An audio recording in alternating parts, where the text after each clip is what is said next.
हे काय मीरा, अगं इतके टॅब्स का ओपन आहेत? अगं आई, मी माझी इकॉनॉमिक्सच्या प्रोजेक्टसाठी माहिती घेते, पण इतक्या वेबसाईट्स आहेत की मला काही कळतच नाही आहे. अगं कारण इंटरनेट खूप मोठं आहे. पण मी तुला शिकवेन की कसं स्मार्ट पद्धतीने शोधायला आणि योग्य माहिती पटकन मिळवायला शिकायचं. याची खूप मदत होईल, प्लीज सांग ना मला. इंटरनेटवर माहिती शोधण्यासाठीच्या पायऱ्या: स्पष्ट प्रश्नांसह सुरू करायचं. जे शोधायचं आहे ते स्पष्ट करायचं. उदाहरणार्थ, प्रदूषण शोधण्याऐवजी हवेचे प्रदूषण शहरी भागांमधील लहान मुलांच्या आरोग्यावर कसं परिणाम करतं असं शोधायचं. लक्ष केंद्रित केलेला शोध तुम्हाला अधिक संबंधित परिणाम देईल आणि वेळही वाचेल. सर्व इंजिन्सचा प्रभावी वापर करायचा, म्हणजे गुगल किंवा बिंग यांसारख्या सर्च इंजिनचा वापर करून माहिती शोधायची. उन्नत शोध आणि तंत्र वापरायचं, जसं की उद्धरण चिन्हाचा वापर करून अचूक वाक्य शोधायचं. याचं उदाहरण म्हणजे मुंबईतील हवेचे प्रदूषण किंवा मायनस चिन्हाचा वापर करून विशिष्ट शब्द वगळायचा, म्हणजे प्रदूषण वजा पाणी. वेबसाईटची विश्वासार्हता मूल्यांकन करायची. सर्व वेबसाईट अचूक माहिती देत नाहीत, त्यामुळे विश्वसनीय स्रोत शोधायचे, जसं की .gov असलेल्या वेबसाईटवर विश्वसनीय डेटा असतो.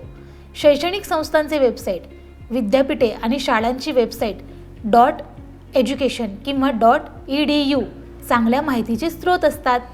न्यूज आणि media: BBC, the Hindu, times of India यांसारख्या प्रतिष्ठित मीडिया आउटलेट्सवर माहिती मिळवायची.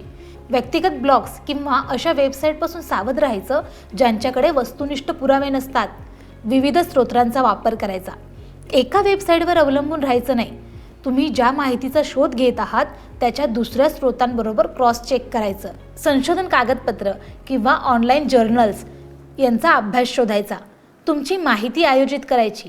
माहिती गोळा करताना महत्त्वाचे मुद्दे ट्रॅक ठेवायचे. गुगल डॉक्स किंवा एव्हरनोट यासारख्या टूल्सचा वापर करून तुमचे संशोधन व्यवस्थितपणे आयोजित करायचं. शोधलेली माहिती योग्यरित्या उद्धृत करायची.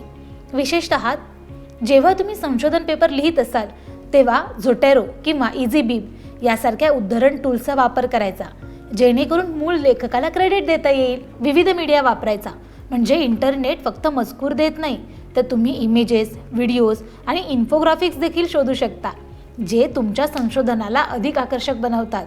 यूट्यूब किंवा खान अकॅडमी यासारख्या वेबसाईटचे शैक्षणिक व्हिडिओ असतात, जे जटिल विषयांना अधिक सोप्या पद्धतीने स्पष्ट करतात. इंटरनेटचा वापर संशोधनासाठी का महत्त्वाचा आहे? तर विस्तृत माहितीचा ॲक्सेस. इंटरनेट तुम्हाला संपूर्ण जगभरातील माहिती कनेक्ट करतं आणि पूर्वी ज्या माहितीपर्यंत पोहोचणं कठीण होतं ते आता सहज मिळवता येते. वेळ वाचवणे: लायब्ररीला जाताच तुम्ही इंटरनेटवर काही मिनिटात आवश्यक माहिती मिळवू शकता.